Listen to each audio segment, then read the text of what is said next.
Alberto de Mainz, ou Alberto da Mogúncia, como se diz em português, foi bispo dessa cidade alemã chamada Mainz. E ele era de uma ordem muito importante da igreja, no contexto do século XVI, a ordem dos dominicanos. E ele tinha sido responsabilizado pela administração das indulgências. Um dos pregadores importantes dentre os dominicanos, no que diz respeito à pregação e à proclamação por meio da administração das indulgências. Foi um pregador também dominicano, mais popular, não tanto intelectualizado como era Alberto de Mainz, mas responsável por não só administrar as indulgências, mas pregar com base no anúncio das indulgências, era Johann Tetzel. Johann Tetzel teve uma pregação dele que ficou famosíssima, exatamente porque ela aparece na tese 62 das 95 teses publicadas por Martinho Lutero no dia 31 de outubro de 1517. A tese que dizia: o verdadeiro tesouro da igreja é o Evangelho. E por que essa tese fazia menção a Johann Tetzel? Porque uma das frases, um dos chavões que ele usava era: assim que a moeda no fundo do cofre tilintar, a alma do purgatório irá pular. Então, ele fazia uma pregação, obviamente, extremamente inflamada, e os primeiros a reagirem contra a venda das indulgências não foram os reformadores. Por exemplo, você pega Geoffrey Chaucer, por exemplo, os Contos da Cantuária, por conta até mesmo de ser uma obra literária, a crítica da venda das indulgências já está lá, por um literato, alguém da literatura já criticando o contexto da venda das indulgências e descrevendo o papel de um pregador das indulgências muito, mas muito tempo antes do surgimento de Johann Tetzel. Mas acontece que em 1517, isso no início de 1517, Lutero estava administrando, como sacerdote que era, a igreja de Santa Maria. E como pastor daquela igreja, ele estava sob a proteção de um príncipe eleitor importante da época, Frederico o Sábio. Este eleitor do Sacro Império Germano, ele havia proibido, por influência de Lutero, que os pregadores dominicanos andassem por sua região pregando as indulgências, o que deixou Lutero de alguma forma confortável por conta da situação que ele já também criticava. Qual não foi a surpresa? Quando Lutero percebeu que sua igreja estava vazia. E por que a igreja estava vazia? Porque bem perto de lá, numa outra cidade, fora da administração de Frederico o Sábio, estava ali Johann Tetzel pregando e vendendo as indulgências. E ele anunciou uma indulgência poderosíssima. O que é uma indulgência? A rigor, de uma maneira, melhor dizendo, simplista, a indulgência era um perdão concedido. E ele estava vendendo uma indulgência poderosa. Essa indulgência dizia o seguinte: se você comprá-la, não importa qual tenha sido o seu pecado, se você tivesse estuprado a mãe de Jesus Cristo, você vai ser perdoado dos seus pecados. E mais, essa indulgência é tão poderosa que vai pagar e perdoar os teus pecados do passado, os teus pecados de hoje e todos os pecados que você cometer, não importa quais eles sejam. Só que custava muito caro. E então as pessoas voltaram para a igreja de Lutero, muito tristes. Lutero pergunta: por que vocês estão voltando? O que aconteceu? E aí Lutero, com aquele jeito dele, todo pacato, piedoso, nada arrogante, super simples, humilde, aquela pessoa mansa, né? Então, ele diz: o que aconteceu? Ele diz assim: olha, a gente foi lá, na pregação de Johann Tetzel. O quê? Vocês foram fazer o que lá? Não, a gente foi ouvir a mensagem lá, né? O que vocês estavam fazendo? O que vocês têm na cabeça? Não, é que ele estava... Primeiro a gente ouviu aquela propaganda de que era só colocar uma água ali em cima da TV. Não, mas isso é outra época. Eu estou confundindo a época, desculpa, perdão, eu estou confundindo a época, desculpa.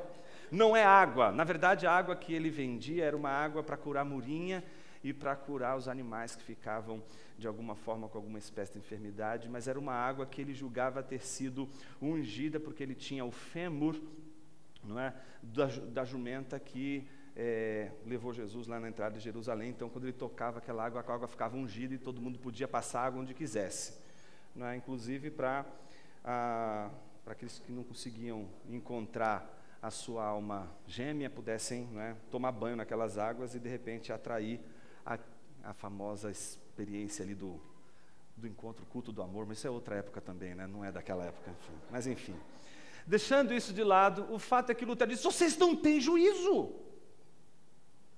O que Lutero faz? Escreve uma disputa. Não existe 95 teses, gente. 95 teses é o nome que a gente deu. Não existe. O nome das indulgências não é 95 teses. Lutero, como não só a maior parte do tempo dele, ele foi professor na Faculdade de Artes, né? Principalmente em Erfurt, foi onde ele deu a maior parte das aulas dele. Mas foi em especial nessa época que ele já tinha doutorado em Bíblia Sacra. Ele já dominava também e já tinha um certo domínio sobre o texto bíblico, porque não só ele já tinha tirado o doutorado dele, como ele já tinha comentado, não é, o famoso livro das sentenças de Pedro Lombardo, que era um tratado de dogmática, de teologia sistemática da época. Ou seja, ele era um professor universitário. E o que era comum se fazer entre os universitários? Escrever uma disputa. A gente diz que 31 de outubro é o dia da Reforma Protestante. A gente acha que esse dia foi um dia muito importante, porque ele publicou as 95 teses. Mesmo sabendo que um mês e meio antes ele publica também 97 teses. E nenhuma das duas ele chamou de 97 nem de 95 teses. Não é? Mas, na verdade, ele escreve aquilo em latim, e se ele escreve em latim, não está escrevendo para o povo. Ele está escrevendo exatamente para a comunidade universitária, e em especial para os teólogos. E ele está convidando os teólogos para um debate acadêmico. Então, o nome daquilo que a gente chama de 95 teses, na verdade, é uma disputatio pro declaratione virtutem indulgentiarum. É uma disputa em favor das virtudes, em virtude das indulgências, ou da venda das indulgências. Até que ponto a venda das indulgências extrapolou os seus méritos? Lutero até então não era contra as indulgências. Ele era contra a administração que os dominicanos estavam fazendo das indulgências. Isso foi suficiente para levantar uma discussão interna da igreja. É posterior, 2 meses depois, que ele começa a trabalhar de uma forma mais concatenada com a congregação, para explicar na língua da congregação o que está acontecendo, porque ele simplesmente faz o trabalho que um universitário está fazendo na época, que é o trabalho de discutir as questões que ele levanta como sendo importantes para serem debatidas. Ele está fazendo um trabalho teológico e trabalhando ali num contexto simplesmente normal, daquele contexto da época. Ou seja, ele não fez nada extraordinário. Publicar 95 teses não foi uma coisa extraordinária. É que para a gente ficou sendo uma coisa muito extraordinária ele publicar aquilo ali, mas ele fez algo ordinário. Isso é muito bom. Sabe por quê? Porque a gente tem que parar de acreditar que a gente precisa fazer coisas extraordinárias. As pessoas, porque deixaram de fazer as coisas ordinárias, elas não conseguem mais mudar o mundo. Elas querem mudar o mundo fazendo coisas extraordinárias. O que a gente tem que aprender é ser ordinário, a fazer coisas ordinárias, a fazer o nosso trabalho diário, o dever diário. É isso que precisa ser feito. Então ele está fazendo o trabalho diário dele. E eu acho muito interessante a figura de Lutero, porque quando eu olho para Lutero é um cara desequilibrado, emocionalmente desequilibrado, não é isso? Você olha para ele e você fala, é um cara instável. Meu, e Deus usou ele. Ó, tem esperança para você, Renan? Deus pode usar pessoas absolutamente instáveis. Quem aqui é estável o suficiente? Quem aqui tem estabilidade emocional, estabilidade racional? Eu fico impressionado quando eu encontro, principalmente, pessoas que julgam saber e conhecer como o saber e a inteligência ela é algo que facilmente inebria a mente das pessoas e coloca elas num patamar superior, mas ao mesmo tempo, não é, de uma maneira assim, tentadora, que é a da arrogância. A da arrogância. A arrogância é uma coisa difícil de lidar, porque não tem como a gente lidar com ela. Não é? Numa conversa recente que a gente teve, o Diego comentou uma coisa muito bonita. Ele disse assim, a arrogância não é a gente que lida, quem lida é Deus que lida com a arrogância. Deus é que lida com ela. Você não vai conseguir lidar com isso. É Deus que vai lidar com isso. Mas o interessante é que Lutero, essa pessoa extremamente, eu diria assim, instável, foi usada por Deus. Deus usa pessoas instáveis para despertar algo importantíssimo na igreja. Lutero, em certa medida, ele fracassou. Ele não conseguiu reformar. Mas ele levantou um problema importante. E é o tema da nossa mensagem de hoje. O tema que nos faz relembrar o valor do perdão de Cristo Jesus. Estamos encerrando uma série que começa com uma pergunta muito, muito importante. Quem é Jesus? E a gente vai ler um texto que fala de Jesus sentado à destra de Deus. Isso não é algo irrelevante para a gente. Pelo contrário, tem um significado. E o significado está exatamente fundamentado na maior obra que ele realizou. Uma obra inimitável. Não dá para imitar Jesus. Não dá para fazer a mesma coisa que ele fez. Não dá para realizar o que ele realizou. Ele nos perdoou. Quero falar nessa noite sobre perdão. Mas não um perdão que você compra com seu dinheiro. Não um perdão que você compra com seus talentos. Não um perdão que você compra com as suas obras. Não um perdão que você compra ou compraria com o seu trabalho, com a sua dedicação, seja na igreja, seja entre os irmãos. Não. Um perdão que nos foi dado porque Jesus morreu na cruz. Quais as implicações disso? O que isso traz para a nossa vida? Vamos ler Hebreus capítulo 10. Antes da gente ler o trecho, deixa eu situar você no contexto de tudo isso. Pense você que esse trecho que a gente vai ler está numa seção do livro de Hebreus dedicada a anunciar a superioridade do ministério de Jesus Cristo, portanto, a superioridade da nova aliança em relação à antiga aliança.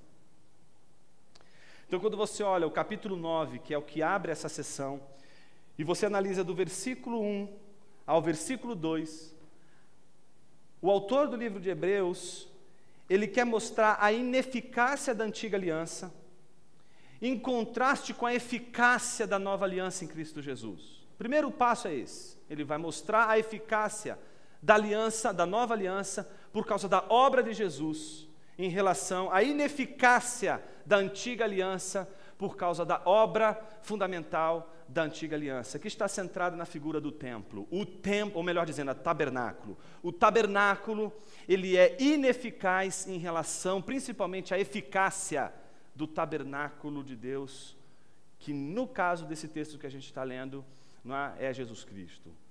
Num segundo momento, que é do versículo 13 ao versículo 28, o autor do livro de Hebreus lança a mão de um outro elemento constitutivo dessa superioridade, que é o sangue. Ele vai dizer que há uma necessidade do sangue, do derramamento de sangue na antiga aliança. No entanto, na nova aliança, essa necessidade de sangue é redimida. Não é o sangue que é redimido, é a necessidade de sangue que é redimida. Se a antiga aliança quer ratificar a necessidade, diz, vamos sacrificar sim, porque é necessário o sangue sempre, ou seja, vamos ratificar a necessidade do sangue. A superioridade da obra de Cristo Jesus na nova aliança é redimir essa necessidade de dizer, não é mais necessário. Não é mais necessário. O terceiro movimento importante, aí sim, inaugurando o capítulo 10, do versículo 1 ao 10, o autor do livro de Hebreus vai mostrar que o sacrifício de Jesus, portanto, vai ser superior aos sacrifícios dos animais que eram abatidos no contexto do tabernáculo, tendo em vista a expiação e o perdão do pecado da nação. Então, o que a gente vai notar é que, se por um lado o sangue é ratificado pela antiga aliança e redimido, não é, pela nova aliança, o sacrifício dos animais que serviam para recordar o pecado, recordar que o homem é pecador, recordar que o homem está debaixo do juízo e da culpa do pecado, o sacrifício de Jesus deveria ser justamente para nos lembrar o perdão real e definitivo de Deus dos nossos pecados. Então é sobre esse contexto de relembrar a superioridade da obra de Jesus que o autor do livro de Hebreus vai dizer o que ele vai dizer exatamente agora. Versículo de número 10 em diante. É nessa vontade que somos santificados pela oferta do corpo de Jesus Cristo feita de uma vez por todas. Todo sacerdote se apresenta dia após dia, servindo e oferecendo muitas vezes os mesmos sacrifícios que jamais conseguem apagar pecados.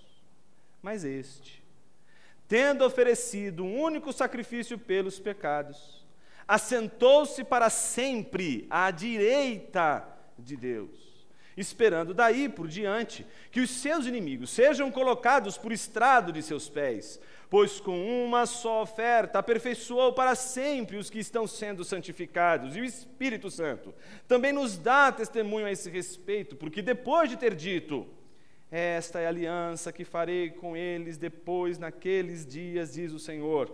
Porei as minhas leis em seu coração e as escreverei em sua mente, acrescentando, e não me lembrarei mais de seus pecados e de suas maldades. Eu vou repetir. E não me lembrarei mais de seus pecados e de suas maldades. Pela terceira vez.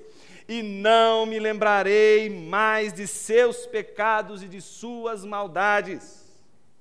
Onde há perdão para essas coisas, não há mais oferta pelo pecado.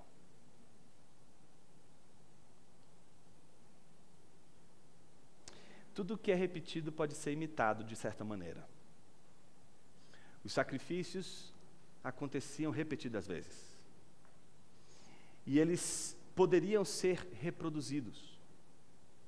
Tanto é assim que um sacerdote transmite para o sacerdote seguinte todos os processos, os detalhes do ritual sacrificial.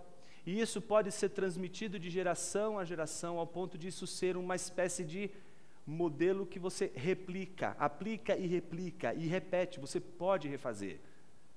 O sacrifício feito pelos sacerdotes, qualquer um de nós poderia reproduzir. Qualquer um de nós poderia repetir o rito. Portanto, os sacrifícios feitos no contexto do tabernáculo, e obviamente levando em consideração o contexto, aí sim, de Jesus e dos seus discípulos, também no templo, era exatamente o modelo da repetição. Mas não da repetição que visa algo positivo, mas da repetição que gera, de certa maneira, uma frustração. Que frustração é essa? A ineficácia. Alguém aqui já teve a experiência de tentar limpar uma sujeira e de repente ela aparece de volta? Ou tentar tirar alguma coisa ruim e ela está ali de volta, você consegue melhorar um pouquinho, mas ela está ali de volta e ela volta de novo. Então, essa é a tentativa de você fazer várias vezes a mesma coisa, fazer o mesmo processo, repetir as mesmas coisas, fazer os mesmos procedimentos, mas enfim, no final das contas, você chega à conclusão de que não é eficiente, não é suficiente, ainda está lá. O problema ainda está aqui, a situação ainda está aqui, não mudou, continuou da mesma forma, não teve teve transformação. Foi feito 1, 2, 3, 4 vezes e continua da mesma forma. O contraste que o autor de Hebreus quer mostrar da obra dos sacerdotes do tabernáculo e da obra de Jesus Cristo na nova aliança é muito clara. Veja o que diz o versículo 11: todo sacerdote apresenta dia após dia, servindo e oferecendo muitas vezes os mesmos sacrifícios. Ele está trabalhando na dinâmica da repetição, e da repetição de um processo. No entanto, veja a maneira como ele vai construir a frase, que jamais conseguem apagar pecados, jamais conseguem apagar pecados, ou remover pecados.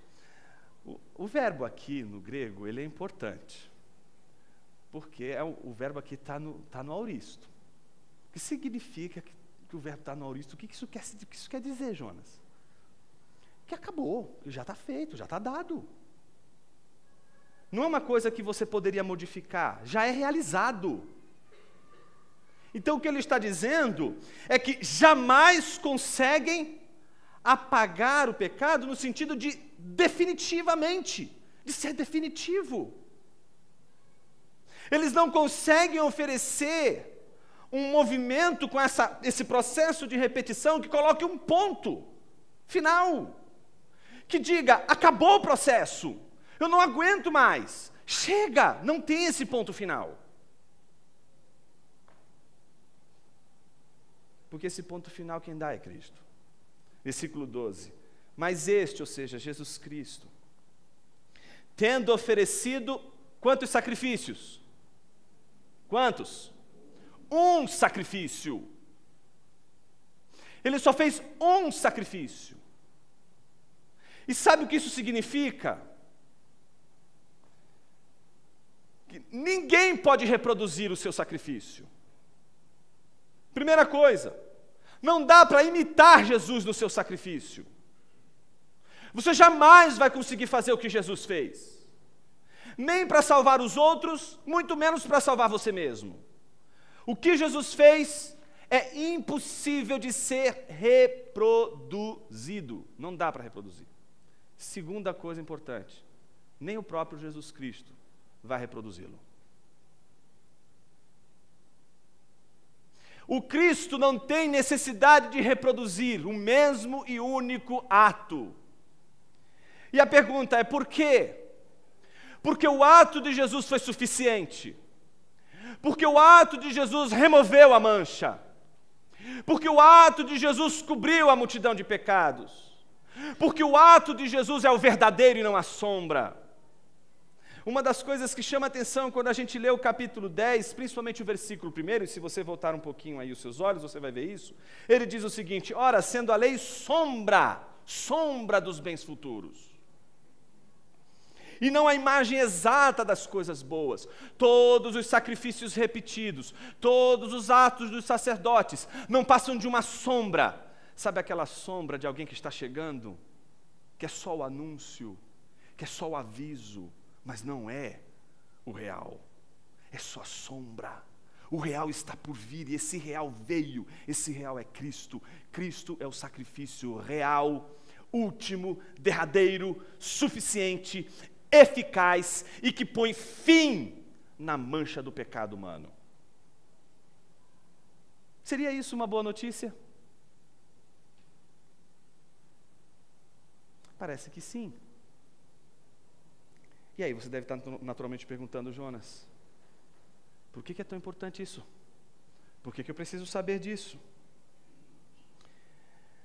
Primeiro, pelo fato de que é possível você saber isso e continuar sacrificando. E continuar segundo o sistema anterior, na dinâmica da repetição, na dinâmica da tentativa de resolver os problemas que envolvem a culpa em torno do pecado, usando meios que já foram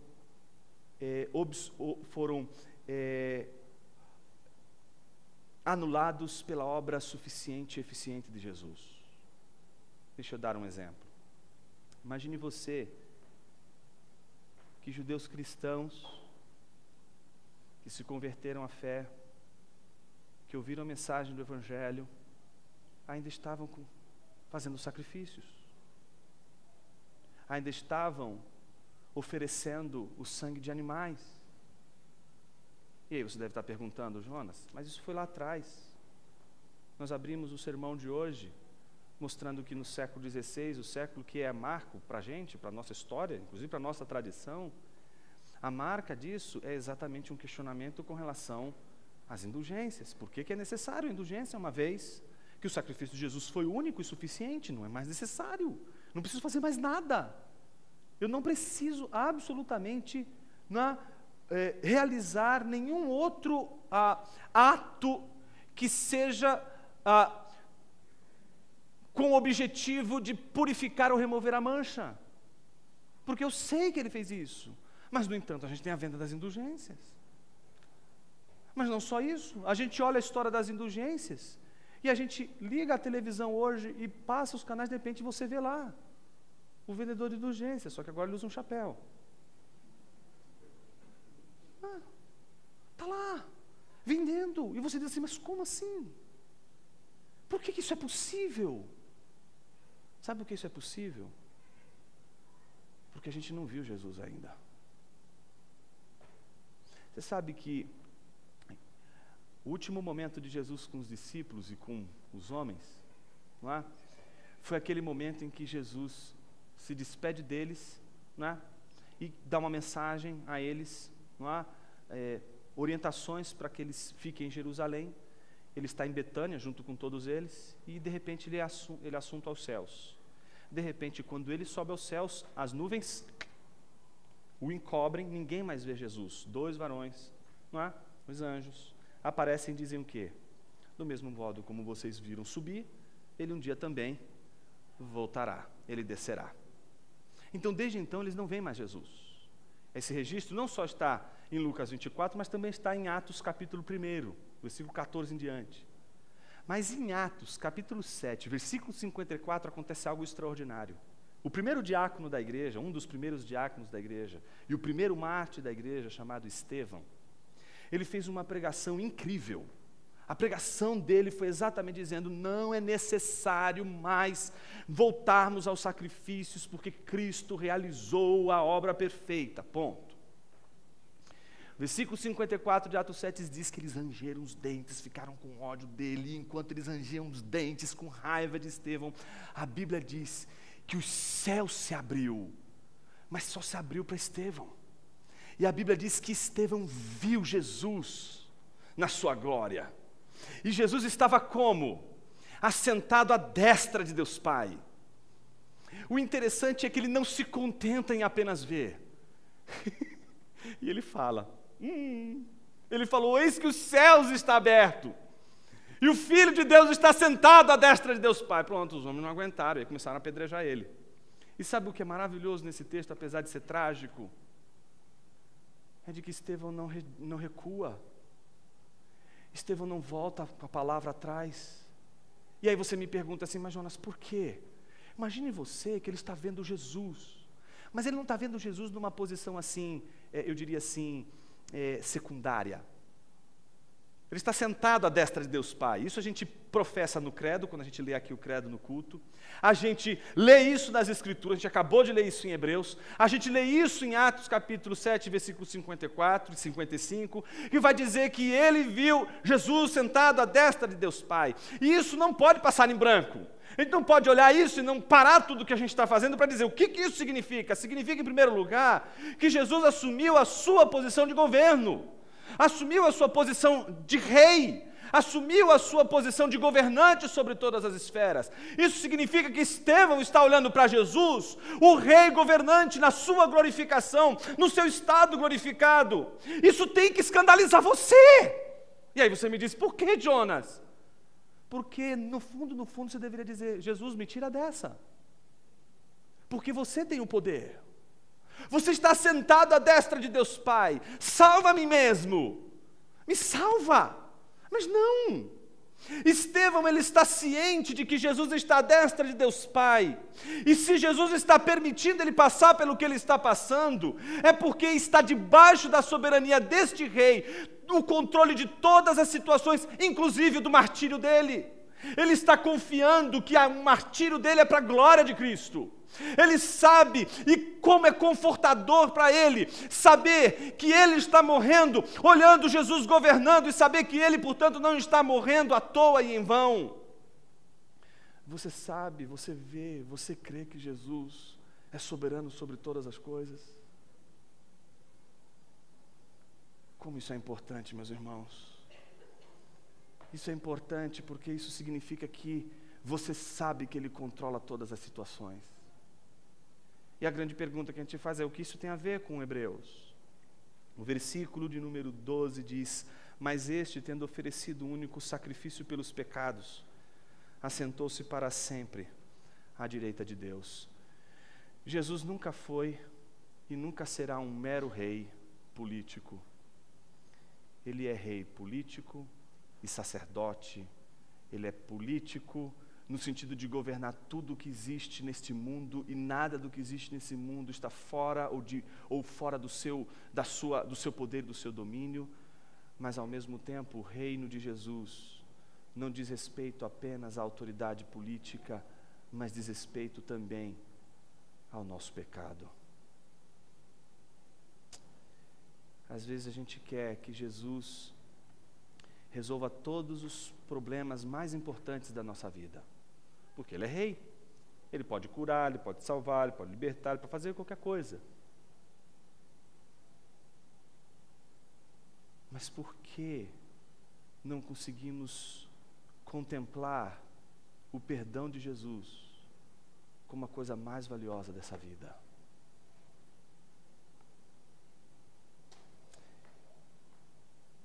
Me parece que a gente luta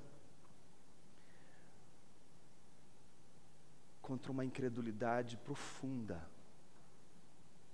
e ela é a raiz da nossa culpa. Ela é a raiz do peso da culpa que carregamos por causa do pecado, porque não acreditamos que o sacrifício de Jesus foi suficiente. E então a gente precisa fazer alguma coisa. Eu preciso ir para uma igreja. Eu preciso ser membro de uma igreja, porque eu não posso ficar fora disso. Eu não posso deixar de fazer aquilo que eu preciso fazer, porque se eu deixar de fazer aquilo que eu preciso fazer, Deus vai me castigar, Deus, portanto, vai se levantar do seu trono e com grande ira vai dispensar os seus raios sobre minha cabeça. Não são poucos, mas muitos os que vivem sob o medo da ira divina. E se vivem de uma forma ordeira, vivem pelo medo do peso da mão de Deus. Eu quero me dirigir a dois tipos de pessoa.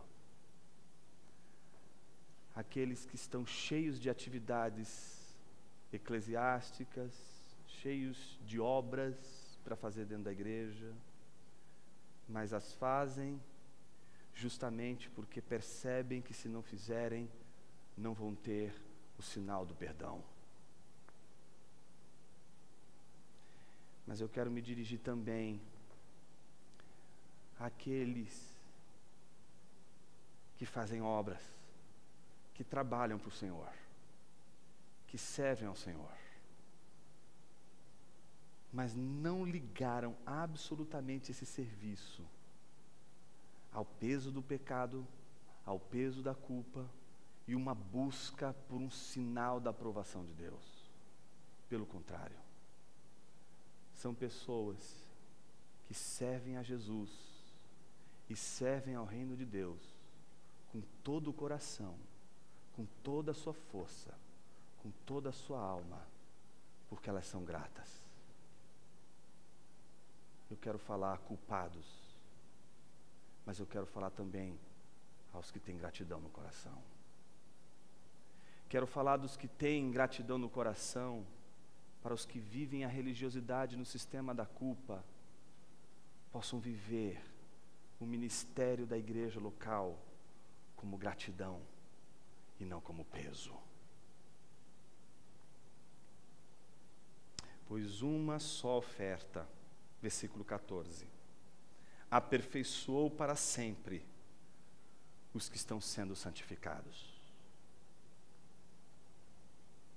E aí o texto diz, e o Espírito Santo também nos dá testemunho a esse respeito.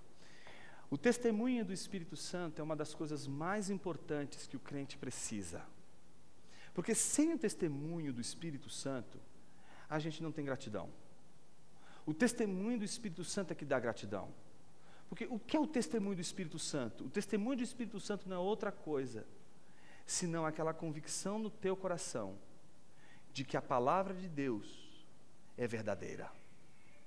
Eu não estou dizendo que é aquela convicção do Espírito Santo que diz a você, olha, Deus te ama. Não. Em primeiro lugar, é a convicção de que a palavra de Deus procede de Deus. A primeira dádiva do testemunho do Espírito Santo é a credulidade, é a fé, é a crença na palavra de Deus. Se você prestou atenção nos versículos 15 e 16, você vai notar que o versículo 15 diz exatamente o seguinte: o Espírito Santo nos dá testemunho a esse respeito. Que testemunho? A que respeito? Sobre toda a obra que Jesus realizou, que é extremamente superior à reprodução repetida dos sacrifícios, que é, portanto, ineficaz. E essa superioridade é testemunhada pelo Espírito, dá esse testemunho. E como ele dá esse testemunho? Ele dá esse testemunho justamente lembrando uma citação do texto dos profetas, em especial o texto de Jeremias, capítulo de número 31, dos versículos 31 a 34, que é reproduzido exatamente aqui. Veja como o autor de Hebreus constrói essa frase. E o Espírito Santo também nos dá testemunho a esse respeito, porque depois de ele, o Espírito Santo, ele ter dito, o que o Espírito Santo disse? E aí vem a passagem de Jeremias. Esse texto é dos textos mais importantes para a gente fundamentar aquela noção tão importante da teologia, não é? De que aquilo que a palavra de Deus diz é verdade, porque a palavra de Deus diz que ela é verdade. Então, por que você crê que a Bíblia é a palavra de Deus? Se você tem fé no que a palavra de Deus diz, você vai dizer, porque a palavra de Deus assim o diz. Aí chega lá, o ateuzinho Nutella, olha para você e diz assim, mas isso é um argumento circular. Quem já viu isso? Isso é uma falácia, argumento circular. Esse é o argumento que ele vai oferecer para você, é um argumento circular. Você não pode dizer que a Bíblia é a palavra de Deus, porque a Bíblia diz que é a palavra de Deus, porque isso é circular. E tudo que é circular é uma falácia. E aí você põe um dedo na boca e diz assim, meu Deus, eu nunca nem ouvi essa palavra falácia, o cara está me xingando, eu nem estou sabendo. E aí você fala assim, como que é esse negócio e tal? E aí você fica cabisbaixo, sem direção, diz, puxa vida, meu argumento é circular, é falacioso, caramba. Não faça isso. Ele que precisa estudar lógica um pouquinho melhor. Eu vou explicar por quê. Não existe nenhum argumento de fundamento último que não seja circular. É muito simples. Eu pergunto assim para você. Ou, perguntemos para o nosso ateu Nutella imaginário. Ele está bem aqui do nosso lado. E a gente pergunta para o ateu Nutella, aqui, imaginário, e a gente diz para ele assim, escuta, qual é o critério mais importante da tua vida? Aquilo que define o que é verdade para você. O que ele vai dizer? Boa, Renan. Razão. Ele vai dizer exatamente isso. A razão é o meu critério mais importante. Aí você só faz uma pergunta para ele. Prova para mim que a razão é o fundamento último de tudo que você crê. Se ele usar qualquer outra coisa que não seja a própria razão, a razão já não vai ser o fundamento último. Todas as vezes que você diz, isto é o meu fundamento último, Se isto não fundamentar ele mesmo, já está tudo destruído, já não faz mais sentido. Então, se a Bíblia é o teu fundamento último, não tem como você fugir do argumento circular. Assim como também aquele que diz, se a razão é o meu fundamento último, ele não vai conseguir fugir do argumento circular. Nesse sentido, todos os argumentos, somente os argumentos de fundamento último, eles sempre serão circulares. Então você não tem nenhum problema, você não perdeu o neurônio, você não é um ser, né, inferior, porque você acredita que a Bíblia é a palavra de Deus, porque a Bíblia assim o diz. Pelo contrário, você tem aval lógico para isso. Você não é um demente, porque você acredita que a Bíblia é a palavra de Deus, porque a Bíblia está dizendo isso. Isso ainda fica mais importante para a gente quando a gente sabe que o testemunho que a Bíblia está dando dela mesma é de que o Espírito Santo está dizendo o que Jeremias disse. Então, quando a gente lê a Bíblia, o que a gente tem que ter em mente? Que é Deus falando com a gente. Por isso, pode aparecer o profeta mais carismático desse mundo para falar em nome de Deus para você. Bote ele para correr. Nada nessa vida é mais importante, mais autoritativo para a sua vida do que a palavra de Deus. Ninguém está acima da palavra de Deus. Ninguém. Veja você que um dia um profeta jovem recebeu uma incumbência de Deus. E qual foi a incumbência que Deus deu a ele? Você vai profetizar contra o altar do rei e você vai por um caminho, sem comer nem beber, nada. Depois de você profetizar contra o altar do rei, você volta por outro caminho, sem comer, sem beber nada. Você entendeu o que eu falei?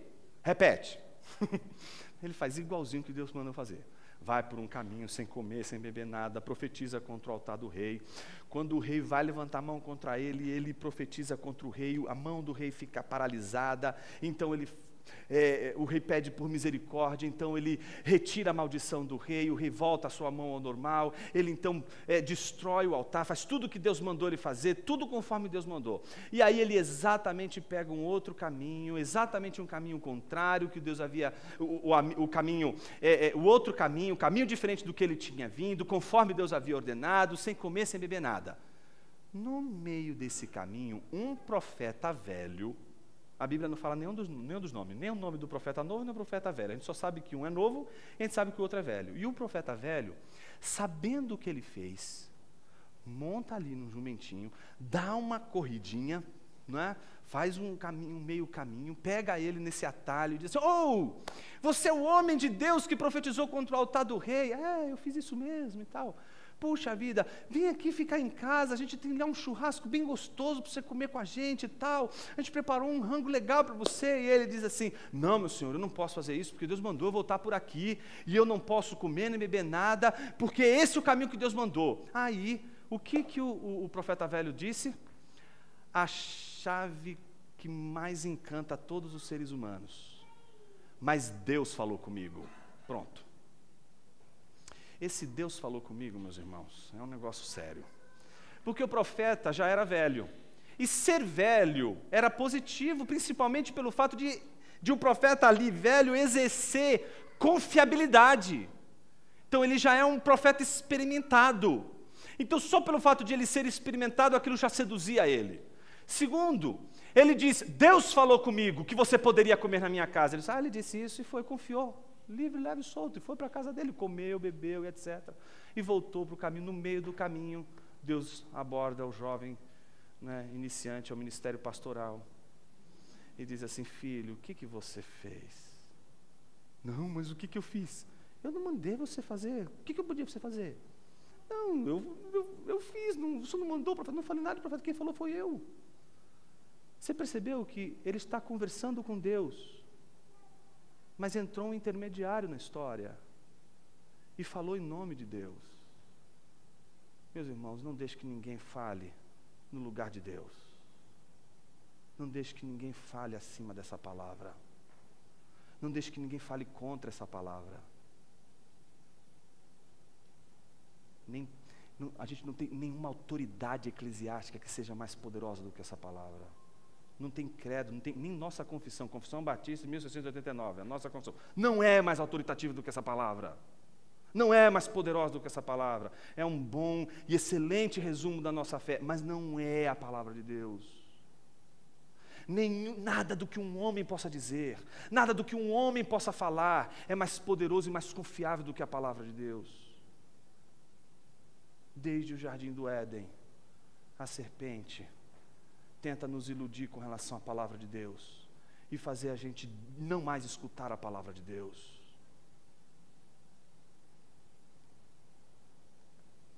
Quando perguntaram para Lutero, como que ele estava vendo tudo aquilo e qual era o segredo de ele estar fazendo tudo aquilo, ele disse: não tem segredo nenhum. Enquanto ele, aí é a parte mais assim, eu diria assim, alemã de Lutero, né? Então, enquanto eu tomava minha cervejinha lá em Wittenberg com os meus amigos e traduzia as escrituras e a palavra de Deus crescia, não é? A palavra de Deus fez tudo o resto, fez tudo o que precisava ser feito. Eu não fiz nada, a palavra fez tudo. Isso é muito significativo, meus irmãos.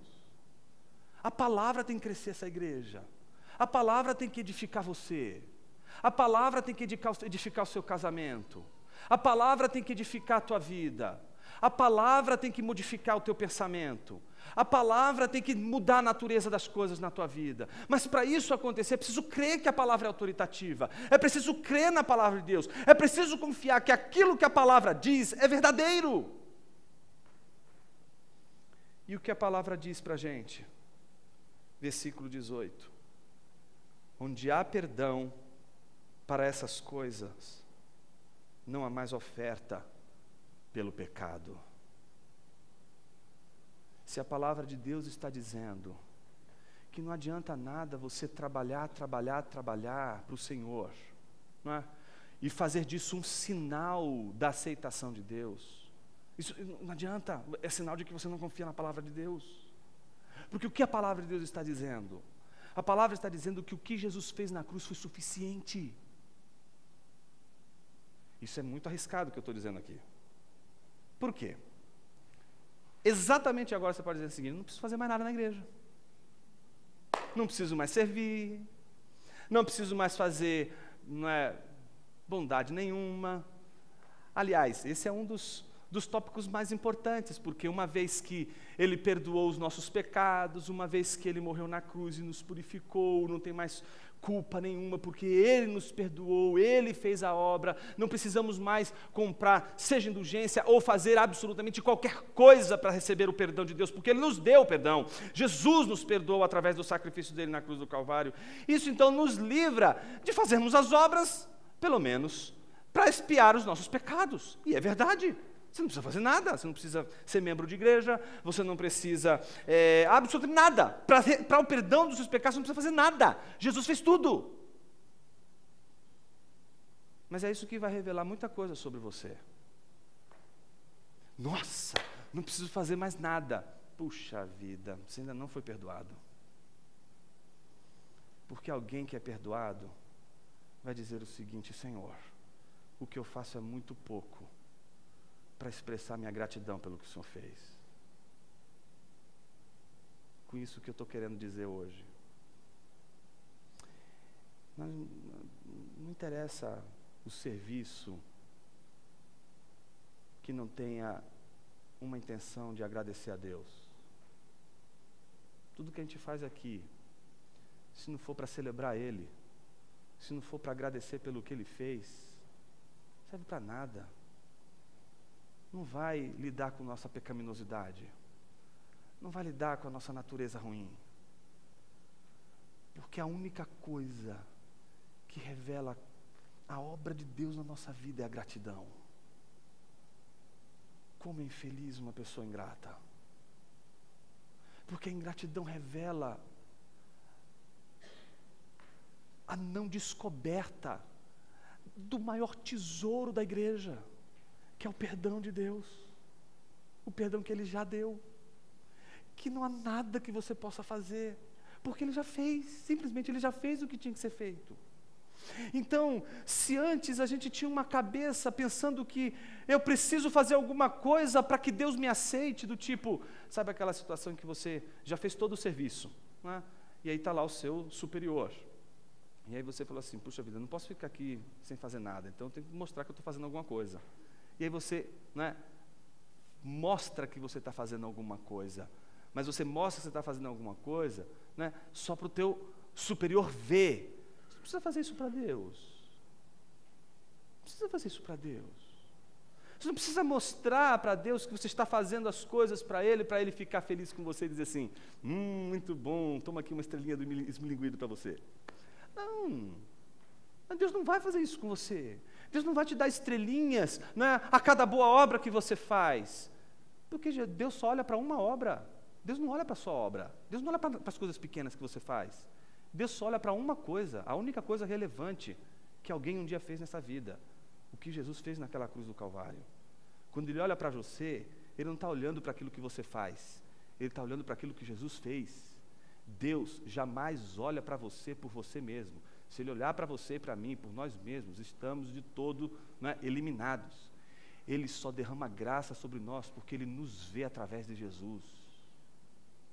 Por isso, quando a gente sabe da obra de Jesus, sabe do que Jesus fez e que Ele é essa lente pela qual Deus nos vê e pela qual nós devemos ver Deus, que não mais nos permite olhar para Deus como um tirano, não mais para Deus como alguém a quem temos que o tempo todo fazer alguma coisa, porque senão Ele vai castigar, senão Ele vai, né, colocar uma lepra na minha vida, ou Ele vai colocar um câncer, ou então Ele vai me expulsar de um emprego, então eu tenho que fazer tudo bonitinho, porque senão o sofrimento vai vir sobre a minha vida, então eu tenho que fazer tudo bonitinho, então eu tenho que dar o dízimo, porque se eu não dar o dízimo, o devorador não vai ser repreendido, e se o devorador não for repreendido, eu vou ser mandado embora do emprego. Você já viu que a gente não pede dízimo aqui, né?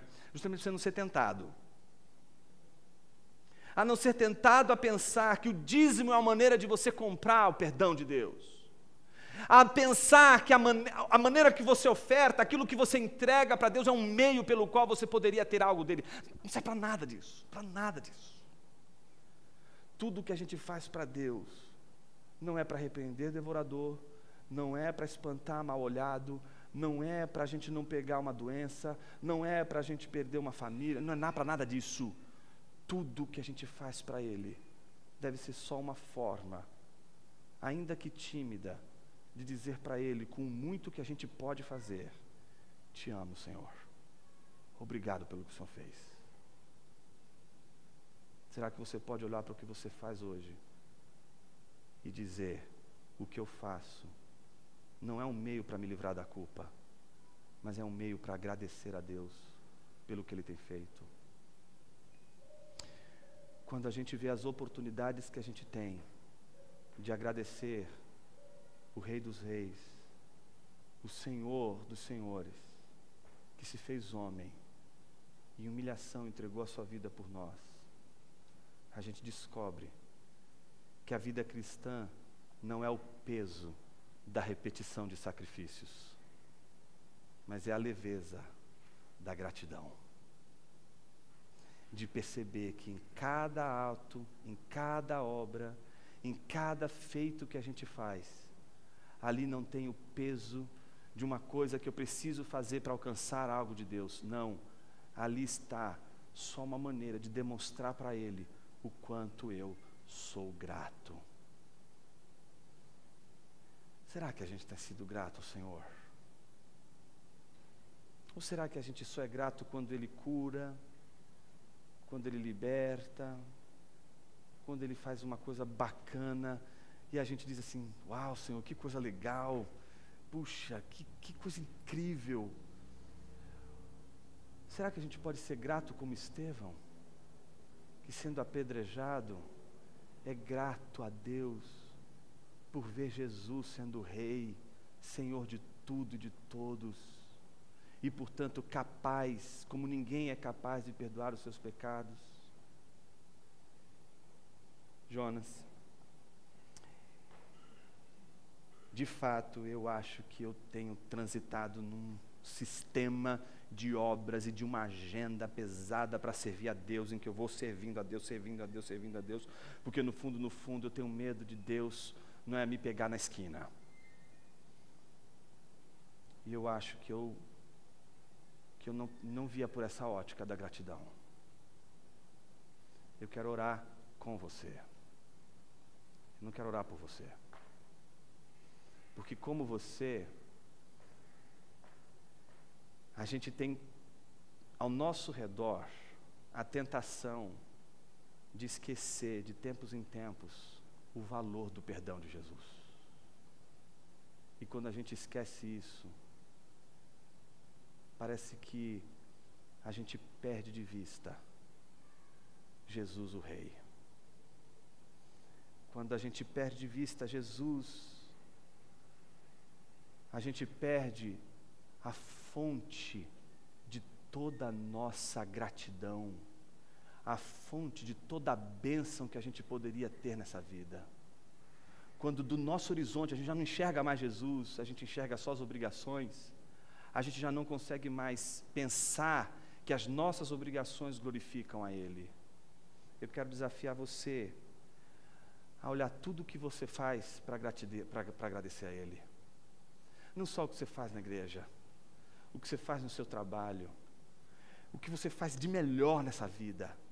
Eu quero convidar você a fazer isso para Ele, a não fazer isso para você, a não fazer isso para que você seja feliz, a transformar a sua vida numa eterna oração de gratidão a Deus pelo que Ele fez na cruz.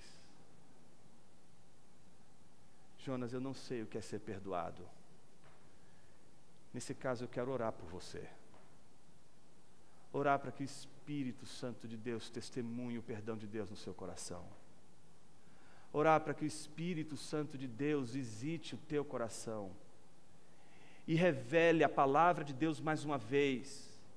E que essa palavra fira o seu coração, que essa palavra ofenda o seu coração, que você saia ofendido da presença de Deus, mas é uma boa ofensa, uma ofensa saudável, uma ofensa que põe o dedo na ferida, uma ofensa que mexe você e faz a coisa mudar, e faz você ser transformado, e faz você sair daqui não da mesma maneira que você entrou, que faz você pensar em outras coisas que são mais importantes nessa vida, e que quando você pensa todas essas coisas, as outras coisas que são tão superdimensionadas, elas acabam sendo colocadas no seu devido lugar, e elas acabam sendo harmonizadas com a gratidão a Deus. Será que a gente pode agradecer a Deus hoje, por ser Ele a fonte de todo o perdão e de toda a bênção em nossas vidas?